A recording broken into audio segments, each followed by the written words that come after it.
আল্লাহু আকবার। মিস্টার নমরুদের সাথে ইব্রাহিম আলাইহিস সালামের ঝগড়া। নমরুদরে চেনেন তো?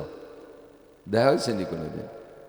মিস্টার নমরুদ, কি নমরুদ নাকি হজরত মৌলানা নমরুদ? পীরে কামেল নমরুদ, আস্তাগফিরুল্লাহ। নমরুদ লানাতুল্লাহি আলাল কাযিবিন, বদমায়েশ, খুদাই দাবি করেছে, আনা রব্বুকুমুল আলা, আমি তোমাদের সবচেয়ে বড় রব। তো ইব্রাহিম আলাইহিস সালাম রে দাওয়াত দিয়েছে, ইব্রাহিম দেশের সবাই আমারে রব বলে, তুমি কও। ইব্রাহিম আলাইহিস সালাম বললেন, তোমার মধ্যে রবের কি গুণ আছে, কি যোগ্যতা আছে? নমরুদ কয়, তুমি যাকে রব বলো তার কি যোগ্যতা আছে? তা আমার আছে। তো ইব্রাহিম আলাইহিস সালাম বললেন, ইন্না রাব্বি ইউহয়ি ওয়া ইউমীত, আমার রব মরারে বাঁচাইতে পারে, বাঁচাকে মারতে পারে। মরাটাকে বাঁচাইতে পারে, জীবিতটাকে মারতে পারে। পারে পারে আল্লাহ পারে? কতক্ষণ পারে? তো নমরুদ কয় যে ওয়ানা উহয়ি ওয়া উমীত, ও তো আমিও পারি, বাঁচা মারা, মারতেও আমি পারি, বাঁচাইতেও আমি পারি। ইব্রাহিম আলাইহিস সালাম কয়, আল্লাহ এ কোন দামলা, কি কইছি কি বুঝতেছে তা আল্লাহই জানে। মরারে বাঁচাতে পারে দুনিয়ার কোনো মানুষ, এটা হতে পারে? বাঁচানো ডারে নাই কবদে মারিয়ে দিলে একটা কথা থাকে, কিন্তু মরা ডারে বাঁচাবে কি করে? তো ইব্রাহিম আলাইহিস সালাম বলতে, তুমি দেখাও তাহলে, যদি তুমি দেখাইতে পারো তাহলে আমি বিশ্বাস করব। এবার নমরুদ জেলদারোগারে বলছে, জেলারে বলছে যে দুইজন কয়েদি নিয়ে আসবা। আজকে যাদের সম্পর্কে রায় ফাইনাল হয়েছে যে আগামীকাল তাকে ফাঁসি দেওয়া হবে আর আগামীকাল একটাকে বেকসুর খালাস দেওয়া হবে, এরকম দুইটি আসামি। যারে বেকসুর খালাস দেওয়া হবে সে তো বেঁচে যাবে, আর যারে কাল ফাঁসি দেওয়া হবে সে মরবে। তাহলে এইরকম মরা একটার বাঁচা একটা, দুইটারে নিয়ে আসো। জেলার এই দুই আসামি আইনে কয়, স্যার এডেরে কালকে বেকসুর খালাস আর এডেরে মারিয়ে দিতে হবে ফাঁসি। নমরুদ কয়, যারে ফাঁসি দিতে হবে ওরে কয় ওরে বেকসুর খালাস। তাহলে যে কাল মরবে ওরে বাঁচাই দিল, আর যারে বেকসুর খালাস দিতে হবে কয় ওডেরে জবই দাও, ওডেরে জায়গায় কতল করে হত্যা করে দিছে। নমরুদ কয়, দেখলে মরাডারে বাঁচাই দিলাম, বাচ্চাডারে মারলাম। ইব্রাহিম আলাইহিস সালাম কয়, আল্লাহ আবালের তো একটা সীমানা আছে, এত বড় আবাল রে তুমি সারা পৃথিবীর মাতৃবাড়ি কিভাবে দিলে বুঝিয়ে আসে না? এ মরা বাঁচা বোঝে না। কে না বোঝে মরারে বাঁচাইতে পারে, বাঁচারে মারতে পারে, এর দ্বারা কি উদ্দেশ্য এটা ছোট বড় সবাই বোঝে, আর এই দামলাটা তাও বোঝে না। এখন তারা জবাব সেরকম দিতে হবে, যেমন কুকুর সেরকম মুগুর দিতে হবে না? ইব্রাহিম আলাইহিস সালাম এবার বললেন, তা আরেকটা প্রশ্ন, আমার আল্লাহ আরেকটা যা পারে তুমি একটু পারিয়ে দেখাও। কি? ইন্নাল্লাহা ইয়াতি বিশ-শামসি মিনাল মাশরিক ফাতি বিহা মিনাল মাগরিব, আমার আল্লাহ জীবন ভরে সূর্যটাকে পূর্ব আকাশ থেকে উঠাইয়া পশ্চিম আকাশে ডুবায়। তুমি যদি পারো, তুমিও যদি ক্ষুধা হয়, তাহলে তুমি পশ্চিম আকাশ থেকে উঠাইয়া পূব দিক ডুবো। কায়দা মতো হইছে না? এখন ওর যদি বুদ্ধি থাকতো ও কি কত কন্দি, আরে বেটা একদিন তো পূব দিক থেকে আমি উঠেছি, তোর আল্লাহ উঠেছে নাকি? তোর আল্লাহ পারলি পশ্চিম দিক দিয়ে উঠে এই কবে না? ও তা না কই জব যে এভাবে দেয়া যায় তাও ওর মাথায় আসে না, অথচ সারা পৃথিবীর রাজা অবহিত আল্লাহ দি কাফার হা করে পড়ছে।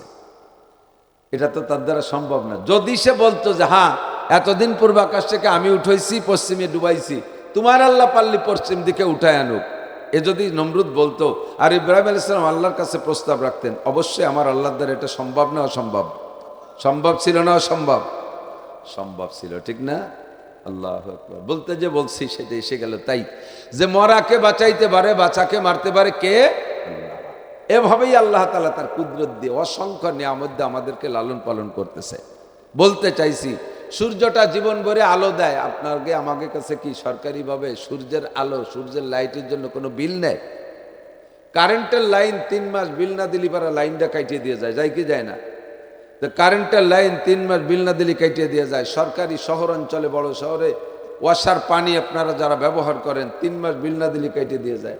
যেসব এলাকায় গ্যাস লাইন আছে 3 মাস বিল না দিলে লাইন কেটে দিয়ে যায়।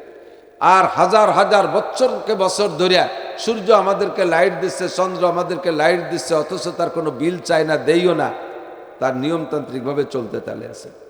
প্রত্যেকটা মানুষের বেঁচে থাকার জন্য কি পরিমাণ অক্সিজেন ব্যবহার করতেছেন, এক আজীব কুদরত, গবেষণা করলে বেরোয় আসে সব কিছু। মানব জীবনে যে জিনিসগুলো যত বেশি জরুরি, আল্লাহ তাআলা ওই জিনিসগুলো তত সস্তা করে দিয়েছে। বোঝেন নাই কথা? মানুষের জীবনে যত যে প্রয়োজনীয় জিনিসগুলো, এই জিনিসগুলো তত সস্তা করে দিছে। স্বর্ণ বেশি প্রয়োজন না লোহা বেশি প্রয়োজন? স্বর্ণ। আপনারা পুরুষকে, আমাদের পুরুষদের তো স্বর্ণ ব্যবহার করা হারাম। অঙ্গ বানানো যায় স্বর্ণ দিয়ে, দাঁত বাঁধানো যায় স্বর্ণ দিয়ে, নাক কাটি গেছে নাক খানিক বানানো যায়, কান ছিঁড়ে গেছে কান বানানো যাবে স্বর্ণ দিয়ে। কিন্তু স্বর্ণ যে অলংকার হিসেবে এক জাররা পরিমাণও পুরুষে ব্যবহার করা হারাম। অনেকে আছে ভাব দেখাইয়া সোনার সেন গলায় দেয়, আছে না? একেবারে দড়ির মতো, কাশির মতো, গোসড়ের মতো এক গাছ গলায় দেয়। এক গাছ স্বর্ণের সেন গলায় দেওয়া পুরুষের জন্য 3-4 শুয়োরের বাচ্চারে দড়ি দিয়ে বাঁধে গলায় বান্ধার মতো হবে। শুয়োরের বাচ্চা যে মালা বানায় গলায় দেয় কেউ? শুকরের বাচ্চা চেনেন না? বড় শুয়োর নয়, বানতে পারলে না, কুটি কুটি শুয়োর গুটি খানিক দিয়ে মালা বাঁধে গলায় নেয়া। তো শুকরের বাচ্চা যে মালা বানাইয়া গলায় নেয়া যেমন হারাম, স্বর্ণের চেন পুরুষের জন্য ওইরকম হারাম। তাহলে আমাদের পুরুষের জন্য স্বর্ণ একেবারেই বাজে, দরকারই নেই। নারীদের জন্য জায়েজ, নারীদের জন্য জায়েজ, পরিমাণের কোনো সীমা নাই। একেবারে স্বর্ণের জামা, স্বর্ণ দিয়ে পুরো পোশাক বানায় ব্যবহার করতে পারবে, স্বামীকে খুশি করার জন্য জায়েজ আছে। আল্লাহ ওয়ালা ইউবদিনা যিনাতাহুন্না ইল্লা লিবুলাতিহিন, নারীদের যত সাজগোজ আছে সব কার জন্য? স্বামীর জন্য। তুমি সারা গা অলঙ্কৃত হবা স্বামীকে খুশি করার জন্য, বাইরে যেতে পারবে না পরে, বাহরহাল ব্যবহার করা যায় আছে। তবে যদি কোনো মহিলা সারা জীবনে এক জাররা পরিমাণ, চুলচেরা পরিমাণ স্বর্ণ অলংকার ব্যবহার না করে, তাতে কি ওই মহিলার কোনো সগিরে কবিরে গুনাহ হবে? কি মনে হয় হবে? মহিলার কি বাচ্চা কাচ্চা ধারণ ক্ষমতা কমে যাবে যে স্বর্ণ অলংকার ব্যবহার করতেছে না, সোনা দানা নাই, ওনার ছেলে মেয়ে হচ্ছে না, এরম নাকি? বরঞ্চ গরিব গরিব মহিলারা যাকে সোনা দানা মোটেই নাই, তাকে প্রোটেকশন ভালো, বছরে একটা, 2 বছরে একটা, 3 বছরের মাথায় জোড়া জোড়া আগেই যাচ্ছে খালি। আর যাকে স্বর্ণ দানায় দিয়ে গোলাঘর ভরা, তাকে সারা জীবন ভরে একটা অথবা 1.5টা অথবা 2টা, অথচ কোটি কোটি টাকার মালিক। স্বর্ণের জামা বানাইতে পারে, এত টাকার মালিক, তবু ছেলে মেয়ে একটা 1.5টা তো বোঝেন না। 1.5 মানে জন্মের সময় একটা ঠ্যাং একখান হয়নি, হাত একখান হয়নি, চোখ একটা হয়নি, এক পাশ ধরি হয়নি, অর্ধেক, আর একটা পুরোপুরি হয়েছে। তাহলে মহিলারা স্বর্ণ ব্যবহার না করলে তাদের সগিরা কবিরা কোনো গুনাহ হবে না, শারীরিক কোনো দুর্বলতা আসবে না, তাদের কোনো অসুবিধা হবে না, কোনো রোগ ব্যাধি হবে না, ছেলে মেয়ে জন্ম দিতেও কোনো অসুবিধা নাই।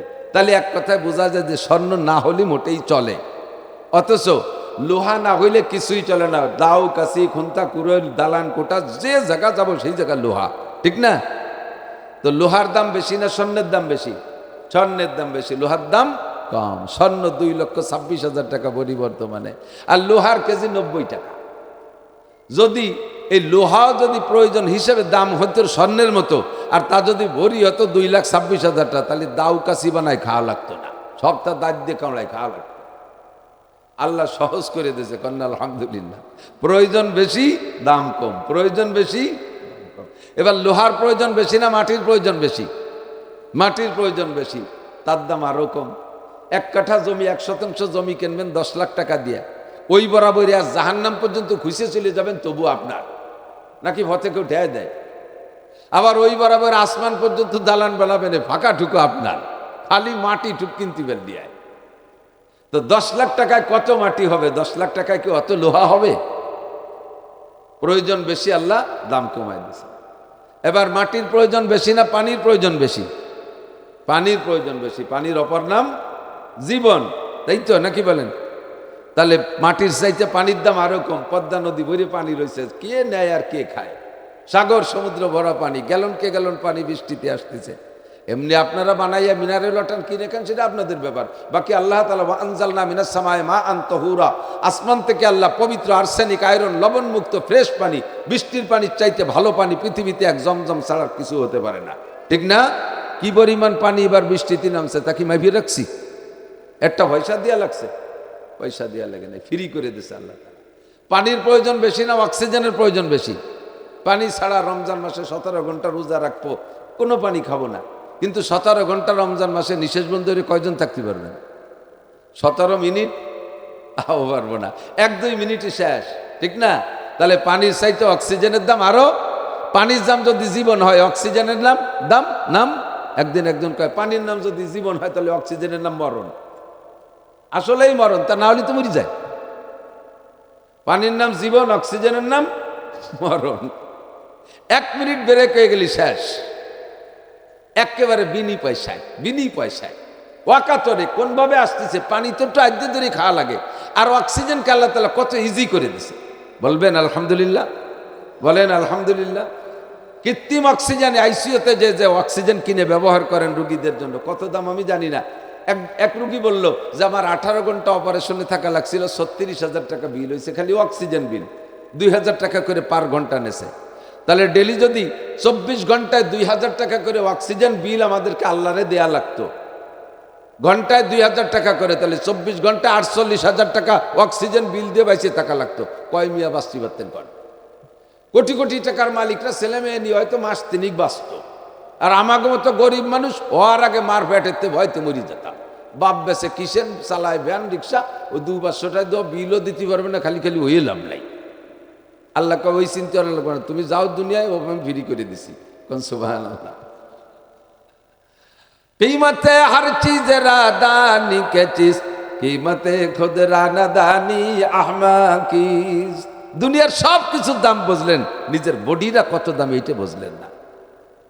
একজন মানুষের মাথার মগজের দাম 40,000 কোটি টাকা, অথচ ওই লোকটা বাড়ির পাশে আধা হাত জায়গা নিয়ে গ্যাঞ্জাম কইরা পিটে লাগাই নিয়েছে। ওই আধা হাত জায়গার জন্য মাথার উপরে মারছে কুড়াইল দিয়ে বাড়ি, মাথাটা বেলের মতো চুরো চুরো হয়ে গেছে, জাগাও গেছে, 40,000 কোটি টাকা মাথার মধ্যে ছিল, সব শেষ। আধা হাত জায়গা নিয়ে গ্যাঞ্জাম না করলে কি হয়েছে? আমার মাথার মধ্যে 40,000 কোটি টাকা, কতক্ষণ জীবনটা শেষ, হায়াত শেষ। আল্লাহু আকবার। তুমি তোমার দাম বোঝো না। আল্লাহ পাক বলেন, বান্দা তুমি সামান্য কিছু বিনিয়োগ করে মোটা মোটা আশা করে বসে থাকো, আমি তোমার জন্য চন্দ্র বানাইলাম, সূর্য বানাইলাম, আসমান বানাইলাম, জমিন বানাইলাম, পাহাড় বানাইলাম, পর্বত বানাইলাম, পানি বিনি করে দিলাম, অক্সিজেন বিল নিলাম না। হাজার হাজার নিয়ামত তুমি 24 ঘন্টা ব্যবহার করো, সবই তোমার জন্য আমি বিনিয়োগ করেছি। ও বান্দা, তোমার পিছনে আমার কোনো আশা থাকতে পারে কিনা? পারে? জি আল্লাহ পারে। তাড়াতাড়ি কও, তোমার কি আশা? আল্লাহ কয়, মা উরিদু মিনহুম মির রিজকিন ওয়া মা উরিদু আন ইউতঈমুন। আমি তোমাদের থেকে রিজিকের আশায় বানাই নাই। তুমি কামাই করে আমাকে ট্যাক্স দিবা, টাকা দিবা, সেই টাকা আমি চলবো। আমার ছেলেও নাই, মেয়েও নাই। কুল হুয়াল্লাহু আহাদ আল্লাহুস সামাদ লাম ইয়ালিদ ওয়া লাম ইউলাদ ওয়া লাম ইয়াকুল লাহু কুফুয়ান আহাদ। আমি আল্লাহর ছেলেও নাই, মেয়েও নাই, আমার মাও নাই, বাবাও নাই, আমার আয় রোজগারের কেউ নাই। তোমাদেরকে বানাই দিছি, তোমরা ইনকাম করে দিবা, সেই টাকা দিয়ে আমি খাবো, চলবো, ফেরবো, চানাচুর বাদাম কিনে খাবো, আমি চা পান যা দরকার তাই খাবো। এজন্য তোমাদেরকে বানাই নাই। আমার বউ বাচ্চা নাই, রান্নাঘর নাই, আমারে পাকাই দেওয়ার কেউ নাই। তোমরা 3 বেলা রান্না করে তবলিগের বড় বড় থাল ভরে, প্লেট ভরে মসজিদের দুয়ারে রেখে আসবা, আমি 3 বেলা খাইয়ে আসবো। এজন্য তোমাদেরকে বানাই নাই। মা উরিদু মিনহুম মির রিজক ওয়া মা উরিদু আন ইউতঈমুন। রিজিকের ধান্দায় তোমারে বানাই নাই, খাবারের ধান্দায় তোমারে বানাই নাই। কোন ধান্দায় বানাইছো আল্লাহ কও? আল্লাহ কয়, ওয়া মা খালাকতুল জিন্না ওয়াল ইনসা ইল্লা লিয়াবুদুন। জিন আর ইনসান 2টা জাতি বানাইছি একমাত্র আমার ইবাদতেরই জন্য। খেয়াল করতেছেন নাকি? বেশিক্ষণ বলা যাবে না। আমি আইছি সন্ধ্যের সময়, তাই সে পরে দেই যে না, একে টাইম দেয়া 7টার পরের থেকে, কিন্তু মাঠটা সন্ধ্যার পরের থেকে গজল টজল গাইছে, তা আপনারা আসেন নাই। গোছানো থাকলে আর একটু আগের থেকে কথা বলা যেত। অল্পক্ষণের ভিতরে শুধু লাইন ধরাই দেবো, হেডলাইন, শিরোনাম, আন্ডারলাইন আপনি খুঁজে পাবেন, এমনভাবে ধরাই দেওয়ার চেষ্টা করব যাতে আন্ডারলাইন আপনি খুঁজে পাবেন। আমি কিন্তু শিরোনামটা কয়ে দিয়ে দেবো, সিস্টেমটা। তো আল্লাহ পাক রব্বুল আলামিন আমাকে আপনাকে সৃষ্টি করেছেন কি জন্য একটু বলবেন? ইবাদতের জন্য। কি জন্য? ইবাদতের। যারা দাঁড়িয়ে দাঁড়িয়ে শুনতেছেন, মাঠ তো খালি রয়েছে, লোকাল বাসে উঠেই কয় সিট দাও, সিট দাও, অথচ একটা সিটও খালি নেই। আর এই জায়গায় কত সিট খালি, সিট না নিয়ে সানা বান্ধে দাঁড়ায় রয়েছে। বসেন, বসে বয়ান শুনলে ফায়দা বেশি, বসে বয়ান শুনলে ফায়দা বেশি। এই মাঠের একটা বরকত আছে। এই মাঠের মধ্যে যারা আছে এদেরকে একটা সুমারি হবে, একটা গণনা হবে। এই গণনাটাই, ফেসটাই, ফিগারটাই, যে ইউটিউবে যেমন আমাদের কালেকশন করতেছে, ওইরকম ফেরেশতাদের একটা ইউটিউব আছে, ওরা ওই কালেকশনটা নিয়ে আল্লাহর পাকের কাছে দেখা। তো এই মাঠের গণ্ডির বাইরে যারা থাকবে তারা তো ওই ক্যামেরার থেকে বাইরে পড়ে যাবে। একটু ভিতরে ঢোকেন, ক্যামেরার মধ্যে বসে পড়েন।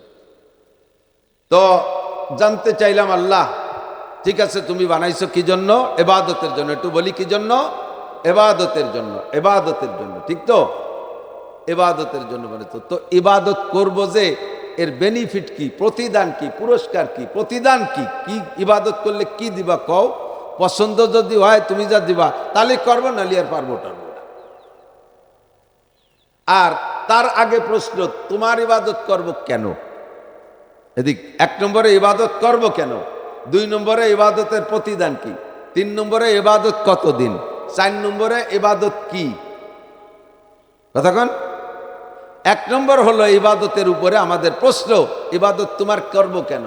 তা আল্লাহ পাক সূরা ইয়াসিনের মধ্যে বলে দিয়েছেন, তুমি বলো ওমা আলিয়ালা আবুদুল্লাযী ফাতারানি ওয়া ইলাইহি তুরজাউন। তোমার ইবাদত কেন করব না? তোমার ইবাদত কেন করব না? ওমা আলিয়া, আমার কি হইছে? লা আবুদুল্লাযী ফাতারানি, তাহার ইবাদত করব না যিনি আমাকে বানাইলেন। আমাকে তিনি না বানাইলে তো হইতেই পারতাম না। আমারে বানাইছেন বিধায় বিয়ে শাদী করছি, স্বামী স্ত্রীর আনন্দ নিচ্ছি, বাচ্চা জন্ম দিছি, বাচ্চার আনন্দ নিচ্ছি। বানাইছেন বিধায় দালান কোঠা বানাই, তা নিয়ে আনন্দ করি। বানাইছো বিধায় ইন্ডাস্ট্রিজ কলকারখানা কোটি কোটি টাকার মালিক হইলাম, তা নিয়ে আনন্দ করি। তুমি দুনিয়ায় বানাইছো বিধায় এত স্বাদ শান্তি উপভোগ করি, এত কিছু তুমি আমাকে দিয়েছো ওমা আলিয়া, তাহলে আমার কি হলো? লা আবুদুল্লাযী ফাতারানি ওয়া ইলাইহি তুরজাউন, ওই আল্লাহর ইবাদত করব না যিনি আমারে বানাইলেন। আবার বানাইছেন বানানো পর্যন্ত যদি শেষ হইতো, অথবা বানানোর পরে মরা পর্যন্ত যদি শেষ হইতো, তাহলে আমি তার ইবাদত করতাম না। মুশকিল হলো, আল্লাহ বলেন মিনহা খলাকনাকুম, তোমারে বানাইছি আমি মাটি দিয়ে, অফিহা নুঈদুকুম, আবার এই মাটি